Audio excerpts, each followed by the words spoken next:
Olá, meus caros, como vocês estão? Então, chegou a hora de começar a complicar um pouquinho as coisas, tá? Tava muito fácil, né? A gente vai começar com um lançamento oblíquo. O que é isso aqui? Vamos passar aqui adiante. Lançamento oblíquo é esse tipo de lançamento aqui, gente, ó, esse tipo de trajetória, tá? Quando a gente tem um, um, um corpo, né, no chão, por exemplo, e eu faço ele andar nessa direção aqui, ó. Ele vai subindo, vai freando, vai parando e vai descendo. Esse é o movimento que a gente vai estudar agora, tá? É o famoso lançamento oblíquo ou lançamento em duas dimensões. Então vamos lá. Esse lançamento ele é uma composição de dois movimentos, né? Um movimento que ele vai andar no eixo X, né? Ele vai andar aqui, ó, nessa direção aqui do eixo X, certo? Só que ele também está subindo, então ele também está andando no eixo Y. Então ele vai subir no eixo Y até um certo ponto, depois ele vai descer no eixo Y, e ao mesmo tempo ele está andando no eixo X. Então eu tenho dois tipos de movimento, um movimento na horizontal e um movimento na vertical. Primeira coisa que a gente tem que entender antes de ir antes de ir adiante. No eixo X, o movimento é uniforme. Então, se no eixo X o movimento... Por que no eixo X é uniforme? Porque a gente está desprezando o ar e não tem a gravidade no eixo X. A gravidade é sempre no eixo Y. Então, no eixo X é um movimento uniforme. Só tem uma equação para a gente trabalhar: S igual a SO mais VT. Ou X igual a XO mais VT. Nada mais. E no eixo Y, o movimento ele é variado. Por quê? Porque ele está no chão, ele sobe, para e desce. Então existe, né, a influência da gravidade, tanto na subida quanto na descida. Ok? Vamos adiante aqui. Isso aqui é uma pequena revisãozinha, tá, gente? De vetores, vocês já viram em álgebra. Então, basicamente aqui, se eu tenho um vetor aqui, ó, um vetor nessa direção, que é o vetor V, tá? Ó, e eu quero descobrir quem que é o Vx e quem que é o Vy, tá aqui as equações da decomposição dos vetores, né? Para quem não lembra, isso aqui é muitíssimo importante. Geralmente a gente vai começar todos os problemas com isso daqui, tá? Então isso tem que estar bem claro aqui. Nos exemplos o professor vai fazer com bastante calma isso aqui no início, tá bom? Então vamos lá. Como é que acontece o movimento, esse tipo de lançamento? Então o professor vai desenhar aqui para ficar mais fácil aqui, ó, do meu jeito, e depois a gente analisa o gráfico. Eu tenho um corpo paradinho. Primeira coisa, para ele ter essa parábola, ele vai ter que ser lançado assim, ó. Então, essa é a velocidade inicial dele. Ele vai ter que ter um ângulo aqui com a horizontal, um ângulo θ. Quando eu faço aquela decomposição de vetores, esse valor de V0 ele vira duas componentes. Ele vira uma componente aqui em x, que nós vamos chamar de velocidade inicial em x, e ele vira uma outra componente aqui, que é a velocidade inicial em y. Muito bem. Essa é a primeira coisa que acontece, que é o que está aqui, ó. Eu tenho um vetor V0, esse vetor V0 ele é decomposto num VOX e num VOY. Como é que eu acho VOX e VOY? Pela decomposição de vetores, já estava no slide passado, está aqui novamente. Ok, então esse corpo ele começa a andar. Então, ele, por exemplo, ele vai chegar aqui, ó. Daqui a pouquinho ele está aqui. Daqui a pouquinho ele está aqui, ó, na altura máxima. Esse ponto é muito importante, tá? Isso aqui é a altura máxima que ele chega. Daqui a pouquinho ele está aqui e ele vai descendo, né, até chegar lá no chão. Muito bem, então vamos estudar o que está acontecendo. Essa é a altura máxima. O tempo que ele vai levar para subir, nós vamos chamar de tempo de subida. E o tempo que ele vai levar para descer, tempo de descida. Eles são exatamente iguais. O tempo que ele leva para chegar na altura máxima é o mesmo tempo que ele leva para chegar no chão. Muito bem. Se no eixo X o movimento é uniforme, significa que essa velocidade aqui ela não muda. Então, vamos supor que essa velocidade aqui valesse 2 metros por segundo. Então, nesse ponto aqui, por exemplo, ó, essa componente de vetor vale 2, aqui vale 2, em todos os pontos do trajeto, a velocidade não muda. Ele vai chegar aqui com 2 também, no eixo X. No eixo Y, o que vai acontecer com esse vetorzão aqui, ó? Ó, esse laranjado que estava aqui. Pela lógica, ele está subindo. A gravidade está contrária a ele. Então, pela lógica, o que vai acontecer? Ele vai diminuindo de tamanho. Ele vai sendo freado. Então, por exemplo, aqui, ó. Aqui ele já vai ter um valor menor. Aqui ele já vai ter um valorzinho menorzinho. E aqui não existe. Na altura máxima ele parou. Por que não existe? Porque senão ele vai continuar subindo. Tem que parar em Y. Então, a velocidade em Y na altura máxima é 0. A partir daqui, a gente esquece esse movimento aqui e passa a analisar esse outro movimento. Então, a gravidade agora vai fazer o quê? A gravidade agora vai ajudar. Então, aquele vetorzinho que deixou de existir ali em cima, ele vai começar a aumentar aqui para baixo de novo. Ó. Então, vamos supor que esse valor de y aqui era 3. Então, aqui ele era, vamos supor, 2, aqui ele era 1, daí ele zerou. Aqui ele vai ser 1, aqui ele vai ser 2 e lá embaixo vai ser quanto? Lá embaixo vai ser 3 novamente. Esse vetor do meio aqui, gente, ó, vamos supor que ele fosse um valor de 1. Então, lá no final das contas, ele vai ter quanto aqui? Ele vai ter o mesmo valor, aqui embaixo. Professor, está muito difícil. É só no começo, depois fica mais fácil. Deixa eu encerrar esse áudio aqui para eu não perder e eu começo a gravar outro. Ok, então vamos dar continuidade aqui no que o professor estava falando. Lançamento oblíquo no vácuo. Isso aqui é um resuminho daquilo que o professor já explicou ali, tá? As componentes iniciais, ó.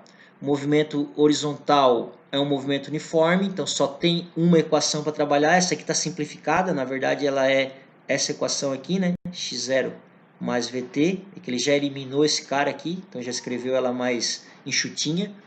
E no movimento vertical são todas as equações de movimento uniformemente variado, tá? O professor não gostaria que vocês olhassem isso daqui, ó. Pode eliminar isso aqui. O professor só pegou isso aqui, já estava pronto, mas não usem do jeito que está escrito aqui, tá? Então, mais uma vez, ó, velocidade em y lá no alto é 0. Aqui o alcance horizontal, né, em x. O ângulo inicial, o vetor que a gente tinha foi decomposto em 2, ó. Esse verdinho aqui ele vai diminuindo até chegar em 0 aqui, ó, né?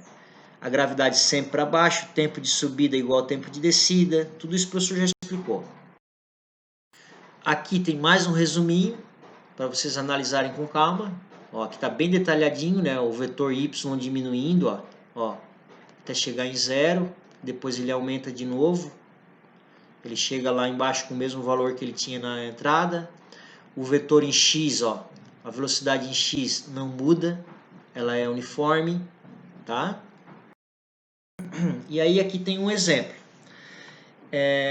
Um exemplo bem simples, que diz o seguinte: um canhão dispara uma bala com uma velocidade inicial a 500 metros por segundo em módulo a 45 graus com horizontal. Então vamos começar por aqui. Primeira coisa, tá lá o corpo no chão, ele vai ser lançado com uma velocidade de, vamos anotar aqui, essa velocidade inicial de 500, certo? Formando um ângulo de 45 graus com horizontal. E aí ele vai vir e vai fazer esse tipo de movimento aqui. Muito bem. Então, a primeira coisa que a gente vai fazer, a gente sabe que ele vai ser decomposto aqui em duas componentes, ó. Uma componente que é a velocidade inicial em x, que ela vai se manter constante durante todo o percurso, e uma componente vertical em y, vou chamar velocidade inicial em y, que ela vai mudando de valor. Então, qual é a primeira coisa que a gente tem que encontrar nesse tipo de problema? Sempre o v0x e o v0y. Pelas equações que a gente viu lá, quem é o v0x? É o v0 vezes o cosseno do ângulo. Então, aqui vai ser o v0x, vai ser o v0, que é 500, vezes o cosseno de 45. Isso aqui vai te dar um V0x de 353,55 metros por segundo. Tá? O valor do V0y, como é que tu vais encontrar? Da mesma maneira. V0y vai ser quem? O V0, agora, ó, seno do ângulo. Como o ângulo nesse caso aqui é 45, vai dar a mesma coisa, tá, gente? Então o professor já vai escrever aqui, ó, o valor total, que é o 353,55 metros por segundo. Muito bem. Desculpa a caligrafia, mas é que essa mesa digital aqui é o máximo que eu consigo, tá, gente? Muito bem. O que a gente pode encontrar? A gente pode dividir o problema em dois, considerando que são dois eixos, e pode considerar assim também, ó, aqui é o ponto máximo. Então, eu sei que aqui nesse ponto a velocidade em y vale 0. Muito bem. Como é que eu começo? Vou escolher um eixo para analisar. Vou escolher o eixo y. Que tipo de movimento é no eixo y? Movimento variado. Então, eu pego as equações de movimento variado. Eu vou pegar essa aqui, ó, para ver se dá para calcular alguma coisa. E depois que tu escolhe um eixo, gente, a minha dica é sempre divide o problema em duas partes, assim, ó, subida e descida. Analisa primeiro a subida, depois a descida. Não tenta fazer tudo junto que fica muito difícil. Então, analisando só a subida. Quem que é a velocidade final em y na subida? É 0. Ele para de subir. Ó. Qual que é a velocidade inicial em y? A velocidade inicial em y é esse cara aqui, ó, 353,55. Tá, e agora a gravidade, a aceleração. A aceleração é a aceleração da gravidade, ok? Que é 10 vezes o tempo. Como eu estou analisando só a subida, eu vou botar assim, ó, tempo de subida. Tempo para ele chegar na altura máxima. Agora o sinal, professor, eu vou usar positivo ou vou usar negativo? Depende do teu referencial, mas veja bem, nesse ponto aqui ele está subindo, né? Ele está indo para lá, ó. Então, se tu botar a tua referência assim, ó, sendo que o eixo y positivo é para cá, a tua gravidade é para baixo. Então, na subida, a gravidade está ajudando ou atrapalhando? Está atrapalhando. Então, vai ser um sinal de menos, ó. Então, isola o tempo de subida. Esse tempo de subida vai dar aqui 35,35. Esse é o tempo de subida. Quanto que vale o tempo de descida? O tempo de descida vale exatamente o mesmo tempo. O mesmo tempo que ele leva para subir, ele leva para descer. Tempo de descida. Então, qual que foi o tempo total do percurso? Desde a hora que ele sai até a hora que ele chega. A soma dos dois, óbvio. Que vai dar 70,7 segundos. Muito bem. Então, no eixo Y, só dessa análise aqui básica, eu já consegui achar tudo isso. Agora, eu posso ir para o eixo X. Por quê? Porque ele está me pedindo assim, ó. Vamos analisar o eixo X. Ele está me pedindo qual que é o alcance máximo horizontal. Qual que é o alcance máximo em X. Então, vamos olhar para o eixo X. Olhando para o eixo X, eu sei que é um movimento uniforme. Só existe uma equação para eu trabalhar, que é essa aqui, ó. Então, qual que é a distância máxima que ele andou? Eu não sei, é o que eu quero encontrar. Qual que é a posição inicial? É 0. Qual que é a velocidade? Qual delas que eu uso? Tu não está analisando a velocidade em x, então tu vai usar a velocidade em x. Qual que é ela? Tu encontrasse aqui, ó. Professor, ela não muda? Não, ela é a mesma em todo o percurso. É uniforme. Então, 353,55 vezes o tempo. Qual que é o tempo? Bom, tu estás falando do alcance máximo, ou seja, o alcance total. Então, tu vais usar qual tempo? Tempo de subida, o tempo de descida ou o tempo total? Vais usar o tempo total, ó, 70,7. Então, isso aqui vai dar um alcance horizontal de aproximadamente 25 mil metros. Beleza, gente? Vamos para frente. Ah, acabou. Então tá, beleza. O professor vai dar algumas instruções no Teams também sobre o que fazer, tá? Aqui tem uma resolução, ó, pronta também, de alguém que fez. O professor não nem olhou, para falar bem a verdade, tá? Se tu entender melhor por aqui, beleza.